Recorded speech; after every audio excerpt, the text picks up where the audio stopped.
basically going to be what I teach people in person in Australia in my beginner workshops, but a little bit more expanded upon because we have more time online than we do in person.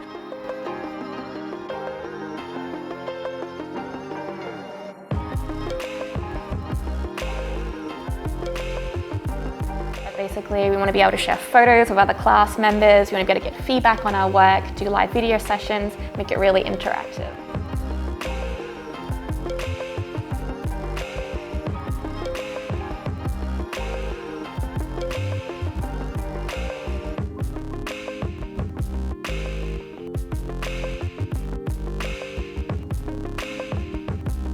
It's a good entryway into practicing all of the skills that you will then take into applying and making prosthetics as well.